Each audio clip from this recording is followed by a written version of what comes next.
Blah, blah, blah, blah, blah, blah. Oh, hey, didn't see you there. Welcome to the best music video review show on the internet, hosted by the two of us. My name is the Foo Fighters, and I'm here with my co-host... The Loo Biters. And we're here, as usual, every Monday that we release these videos to talk about new or old music, whether it's good or not, and whether you should be listening to music or not.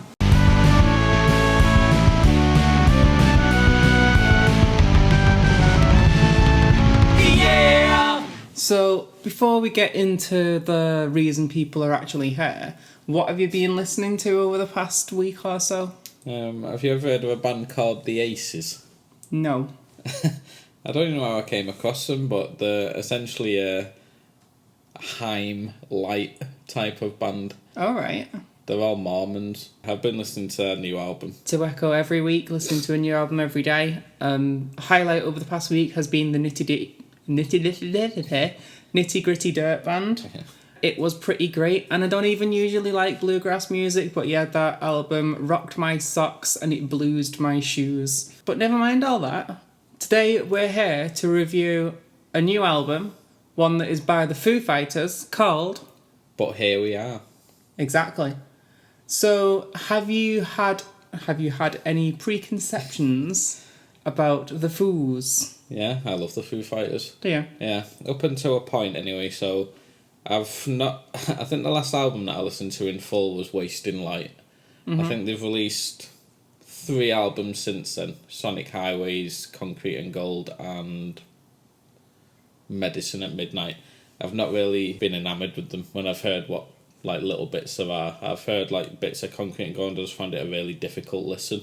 Okay. But I wanted to listen to this album because obviously it's the first album since Taylor Hawkins passed. And it's Dave Grohl playing the drums on it, isn't it? Yeah, so they've since recruited a new drummer. I don't know whether he's going to be on the studio stuff going forward, but he's definitely the touring drummer anyway. Someone called Josh Freese, who I'd never heard of before. How about you? I really like some stuff by them. For me, they've seemed to have been, at least from what I've heard, a band that have got some absolute bangers and lots of They're a band where I can see the appeal, but I can't see why they're so adored by a lot of people.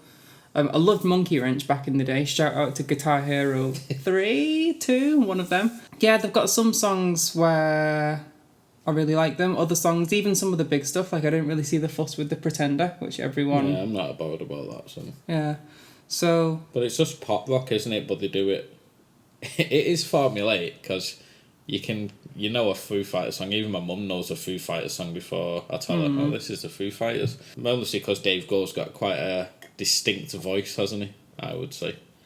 Yeah, definitely. I don't know what you call it. It's not a scream. He does scream a lot as well. It's like a shouty thing, isn't it? Yeah. But yeah, they do have a formula, and it works because they sell out stadiums. Mm-hmm. I like it. What makes this good though? Level of songwriting, catchy songs. When I heard the first song of this album, I was like, I have heard this before on one of the other albums.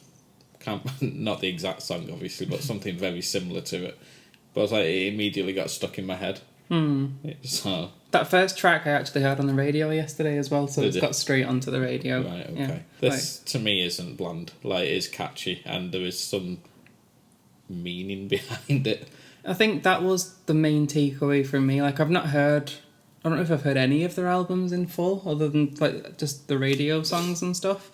But when we did talk about Matchbox and them being kind of just ChatGPT had wrote an album, you can hear there's a lot of meaning behind this and dealing with the passing of Taylor Hawkins. I didn't realise shortly after Taylor Hawkins died, Dave Grohl's mum died as well. Yeah. So it's a lot of dealing with loss, and in some of the songs, especially the last one, Rest.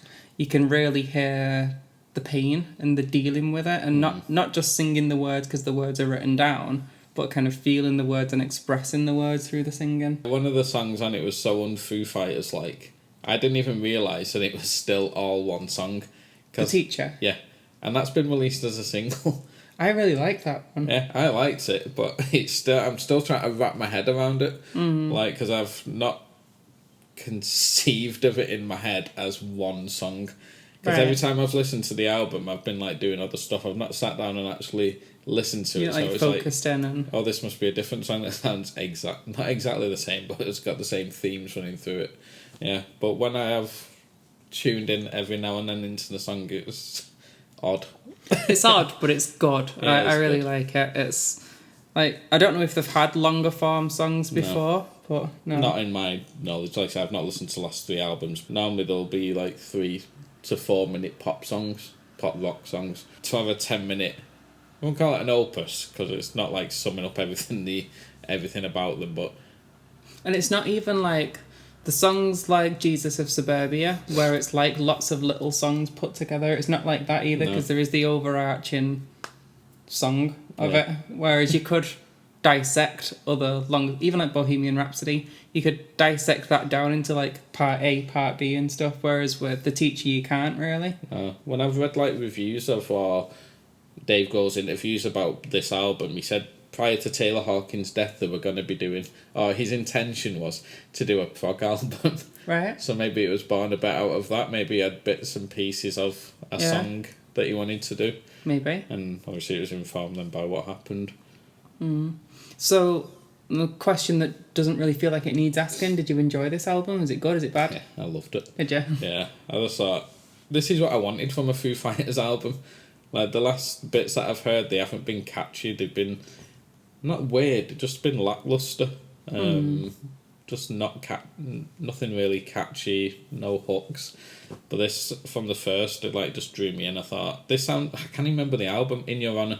So it sounds like something from that, you know, the Best of You. Oh, yeah. So it sounds like something off that album, in terms of like the production, in terms of the vocals. Is DOA on that album? Yeah.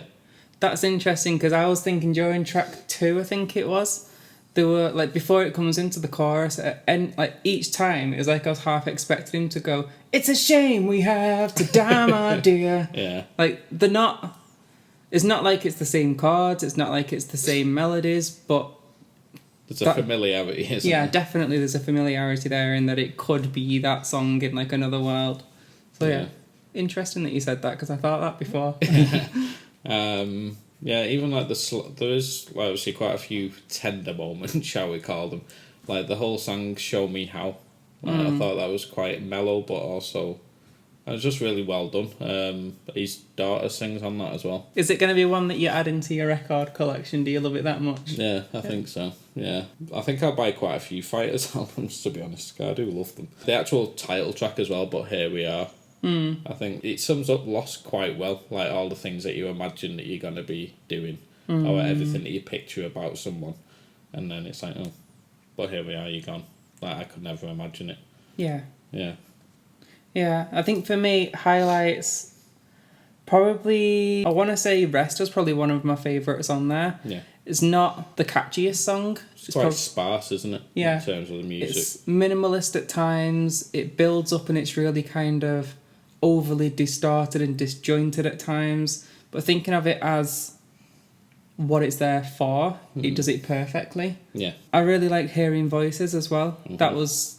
It seemed to stand out as one that's quite different from all the other, it sounds like I'm reducing it a bit here, but overly distorted power chords and Dave Grohl singing, like Hearing Voices was a lot different to that. I really enjoyed that. And The Teacher was probably up there for me. But shout out to Rescued, because that is a banger as well. That's track really 1 that we mentioned before. Pop song, isn't it? Yeah. I'm going to go with Nothing at All, Show Me How, and Rescued. But for me, I need to get more into The Teacher, just to listen to it as the whole song, to fully appreciate. I know watch the video as well, 'cause I'm like, 10-minute songs don't normally get released as singles, so I'm wondering if they've like shortened it down for the video maybe. I know some people do that. Yeah, but this is another album where, for me, there's not a bad song. It's quite concise. What is it? 48 minutes. It's not. If The Teacher wasn't on there, it would be concise. Yeah. Maybe it's because I enjoyed it so much. Time just flew by. Yeah. Well, that's like when I mentioned before about the Nitty Gritty Dirt Band. 2 hours 15 minutes, and it felt like an hour had gone by, and it was done. So if you're enjoying something that much, then it doesn't matter if it goes on longer, because it doesn't feel like it. Yeah, just a great album. I think it's a really good tribute to Taylor Hawkins. Yeah, Like, that's the added meaning behind it and stuff kind of bumps it up for me, in that it's not just a release for the sake of release. And it's also not just kind of like, okay, we've had a death, let's cash in on that, because you can hear the pain and stuff behind there. Yeah. So yeah, it's done very tastefully and done well, I think. Yeah, so, really well. Number out of 10? 10. Gee whiz! Yeah. How about you? Like a 7 with it. Was there anything you didn't like? No, there was nothing that I didn't like. Again, it sounds a bit reductive, but the formulaicness of it did kind of lose me at some points. So that's why it's not up there as like one of the greatest for me. But I did enjoy it. And I wouldn't say that it's a bad album by any means. It's still a good album and I liked it. Whether it's going to be one that I'm rushing back to listen to again, probably not for me. No, I think if you accept the Foo Fighters for what they are, then like stuff like The Teacher and stuff like Hearing Voices, which is a bit different, I think that bumps the album up because it is just like them coming out of the comfort zone, where presumably on the last 3 albums they've been in that. Right. But something horrible obviously has forced them out of it. Yeah. So yeah, definitely still a good album, and that'll put us at an average of 8.5 out of 10, which is pretty banging, I'd say. Yeah. So yeah, there we have it. This week we've decided that music is good. Henceforth, you are allowed to listen to it. Before we go and before we wrap up, how many subscribers did we have last time? I know we like to do this now. Well, I like to do this. 48, I think. Couldn't have been 48. We're at 60 now. Really? Yeah. Last time was 48. We haven't reached 50. I don't even know. Well, we're on 60 now. So welcome to the gang, you excellent lot. We love you. Join in next week where we'll be reviewing the new Extreme album. We can say that ahead because that's out now. And usually we wrap these up and don't know what we're going to be doing. You probably couldn't tell that because we wing it so well. But this time, yes, it's the new Extreme album. Well, ciao for now, and I'll see you next time. Leave a comment if you liked it. If you didn't like it, just call him a sandwich. And I'll see you soon. Bye.